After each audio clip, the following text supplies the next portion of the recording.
We got rice and wheat issues, friends, and this is going to really dramatically change the landscape when it comes to food pricing. I know, prices keep going up and it's scary as it is, but friends, you haven't seen anything yet. We need to talk about this, and let's jump right into it. Welcome to the Poplar Report. I'm Steve Poplar.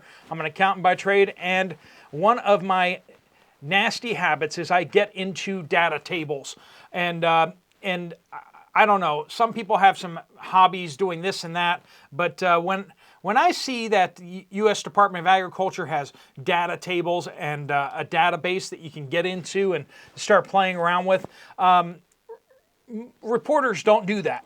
Mainstream media people don't do that. They don't have a natural curiosity as to what's going on out there. And here are the things that I found. Now, just for context here, when you talk about rice, corn, and wheat, you're talking about 50% of the world's calorie intake. And even that's not quite accurate, right? But of people eating food, 50% of their calories come from just these three grains: rice, corn, and wheat. Now, it's, like I said, it's worse than that because a lot of the calories that we get from beef and pork and stuff like that comes inadvertently from corn, right? They feed the corn and they also sometimes feed even wheat to the pigs and the cows. And that causes this to really show you how dependent our global supply is on these three grains. And let's get into what I found with wheat. All right, wheat is near all-time highs, price-wise. That probably shouldn't surprise you. You've been to the grocery store recently. Yeah, bread prices going up. Everything that's made out of wheat, prices are up. But what this doesn't reflect yet, and this is really concerning, is that it doesn't yet reflect the shortage that's developing in wheat. Global wheat stocks declined this year. This year, we have less wheat in the entire world than we did last year. And the year before that, same thing. We had less than we did the year before. For the past 5 years, it's declined every single year. It's the lowest level of wheat in the world since 2015. Now, you may say, well, that's not too long ago. It's not so bad. We have 0.7 billion people more than we had back then. There are 700 million more people who want to eat than we had back then. So you can see how we should probably have, more corn, more wheat, more rice, all of that.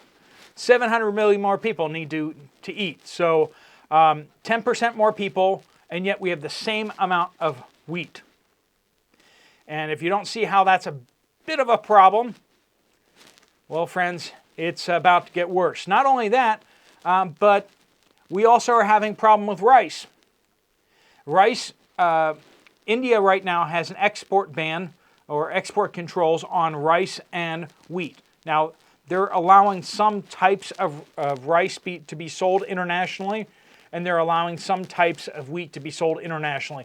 Other types have caps on how much can be sold because they're trying to hold wheat and rice into their country. And they make a whole lot of it. When it comes to exports, traditionally, India has been the largest exporter of rice in the world. That's declined. They are no longer the largest exporter of rice in the world. This is the amount of rice going out to be sold to countries that need it, like the Philippines, countries like Indonesia, countries like China. And we need to be paying attention to this, friends, because big countries like India know what's happening. China doesn't have any technical export restrictions on exporting foodstuffs, but that's mostly because they always import more foodstuffs than they export, right? They export some specialized stuff like Chinese restaurants, and they import food from just about everybody. They import beef, they import rice, they import corn. They just have so many people that want to eat, and they just don't have enough food. And so they're always going to be importing. China knows what's going on, and that's why they're quietly buying up more and more stocks. So when you actually look at the numbers, you see that when you look at global stocks, what you have to also see is how much more China is grabbing up. So, yeah, there's rice in the world, but most of the free rice sitting in warehouses is in China. And most of the global stocks of rice, where are they? China. And that's one of the reasons why India has these export controls on rice and wheat, is because they realize what China is doing. And they see that this is an economic and military operation. They are seizing power in the world. And they're quietly letting the United States overcommit to its harvest of rice and wheat and corn around the world. We're making it super cheap. They're buying it super cheap and quietly stockpiling for a rainy day. That's funny because that's what we recommend here on this channel, and other channels like this recommend you doing. Do what smart people are doing, smart countries are doing. Don't be like the United States, which is acting really, really stupid. China is quietly pulling all that rice and that corn and that wheat into their country. There are these market supply chain people out there that shills for the government and everything. And they're going to tell you that there's no problem. There's no problem here.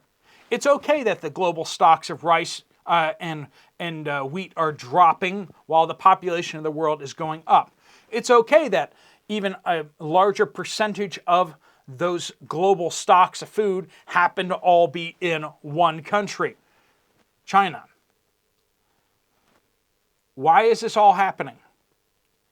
We're moving into we've been globalists, right? We've all been like, wouldn't it be great if wherever it was the cheapest in the world to build this product, we could just build it there, and then we could all save money. And people pointed out the obvious problem that, then you lose American jobs, and then Americans don't have money to buy these cheap products, right? And we see the wages inside the United States are stuck or slowly declining at the same time as prices are exploding all over the place. So globalism wasn't a great, wonderful thing in the first place, right? But now we're pulling back from globalism. And that may sound good at first, but here's the problem, is that we've exported our manufacturing to other countries. I mean, it's so bad that we have farmers in the United States that pick apples off the tree. Well, the machines that do it, right? And then those apples get shipped to China. And in China, they process those apples into apple juice. And then they ship that apple juice back to the United States. And this isn't a one-off. We have cattle that are slaughtered in the United States. And okay, good. We have good ranchers and farmers here. They don't butcher the animals, or they do limited butchering of the animals. They ship them over to China, where they process them there. And then they ship it back to the United States. And all that just sounds tremendously dumb. And yet, that's what we're doing. We don't have enough slaughterhouses in the United States to feed America. We don't have enough food manufacturing in the United States to feed America. We don't have enough people that know how to run a factory here in the United States. We don't have enough factories. We don't have parts factories that make the parts so that we can run factories. Over in China, they buy all of their manufacturing equipment from places like Germany. And they've been quietly figuring out ways to make the machinery themselves so that they can just buy it from other Chinese companies, right? Germany is starting to lose out on a lot of these bids because they're just buying from China. They're buying machines from China that once were made in Germany. And we see this across the board, but the manufacturing capabilities are in China. So they have all the food, they have all the factories. Is anyone seeing a problem here? Everyone has seen a problem here, and people have been warning about this for many years, and we keep getting told it's not really a problem. Don't worry about it. Don't worry about it. And then we start talking about getting into a global war with China. And that has me concerned. That has me concerned. Now, we look at what's going on between the Bear country and that country in Eastern Europe, and people look at what's going on over there and they say, see, they're not really that big of a threat. And they're missing out completely on the narrative of what's actually going on, which is that the United States, NATO, and all of its allies are pumping so much weapons and material into Eastern Europe, and yet our guys are still losing. We're training them in our training facilities in the United States, in the UK. France has just authorized sending French trainers or French soldiers to that eastern country. Yeah, that's happening. They've been talking about it, they've been discussing it, and everyone's been freaking out, talking about the fact that this might happen. Well, friends, we've just gotten word that it is actually going to happen now. People involved are saying, it's on, it's been signed, it's going to happen. And so while we were supposed to freak out when we're discussing the possibility, now the actuality is going to happen, and suddenly everyone's going to shut up. Everyone's going to just stop talking about it. Because naturally, of course, that's exactly what we do. The talking about what could happen is scary. When it actually happens, suddenly we're not scared anymore. We're seeing food reserves, food stocks disappearing from the United States. We've seen a tendency for American farmers and to sell future harvests, right? This has become what is happening, where harvests are sold before they go into the ground. And more we're seeing shell companies for China are the ones buying up these harvests. They get a discounted price because they're buying early, and they get to lock in those low prices before inflation makes them go through the roof. And farmers have been bit by this in the last number of years because they sold their harvest at this level without realizing that their expenses were going to go up a lot during the year. And by the time it was harvest time, it's like they really needed to charge more.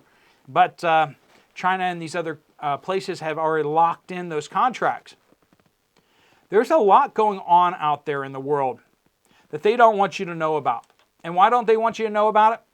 Because then you might start getting crazy ideas like getting stocked up. And that would just cause the problem to get worse. So instead of allowing our people to get stocked up so that the problem, so we can survive the problem, they want to keep lying to us. The government's buying up food. The government's stocking up their bunkers. We see the purchase orders from the U.S. federal government, and they keep growing. Why do they need so much food? Why are they stocking up if they don't see a problem? And I promise you this, they're not stocking up for you, and they're not stocking up for me. I am not a soldier. If I was a soldier, they'd be stocking up for me so that I would follow orders. I know a lot of people think that when push comes to shove, the U.S. military is going to be on our side. Depends on who's in office. Yeah, depends on who's in office. And you think they're going to let our people get in office? I can get a little pessimistic about how things are about to go down. But I know a lot of you guys share my concerns and my fears. But fear of the future shouldn't like get us all like tied up in knots, but rather move us to take practical, real steps. And that's how you sleep well at night. You see what's coming, but you've prepared. When the storm comes rolling in, you've either prepared or you haven't. And the people that have prepared are going to sleep well. The people that haven't prepared are going to have to be running around the farm, closing doors and locking everything up and bringing the animals in. The people who have prepared are all ready to go. So what is it with you? Are you prepared for what's coming? You probably have an opinion on what's coming. So let's just go with that. Are you prepared? Are the people that you care about prepared? If not, you have a little bit of time right now. This whole thing hasn't come crashing down yet. Today, there is still rice and beans at your Walmart. There's still canned meats. Someone asked me about, like, what is the best way to grow food? And I wanted to type into it. I wanted to type into the bar. The best way right now to grow food is to pay a farmer to grow it for you. That's just the truth. That's the truth. When you look at how many hours it will take you to grow X versus you take that many hours, work some overtime or whatever you do, and use money to purchase the time from farmers, that's the most efficient way to do it right now. And that's called going to the grocery store and buying on sale and stocking up. Or buying cheap food like rice and beans. Because rice prices are about to go up higher, and we're going to see wheat prices are going to start spiking a lot higher, a lot faster. That's what we're seeing. I'm looking at the numbers, friends, and that's what I'm seeing. These reporters and these market people aren't looking at the fact that our stockpiles are dropping. And all these projections about how much the harvests are going to be this year, that's before we have any storms. Has anyone noticed we've been having some storms recently in the United States? And we're having issues with drought and flooding in places like Brazil. Brazil has been just devastated with floods right in the middle of their agricultural areas. Anyone concerned about that? No, of course not. Because everything is great and A-OK. That's what we're hearing from the government. Don't worry, just keep doing normal stuff.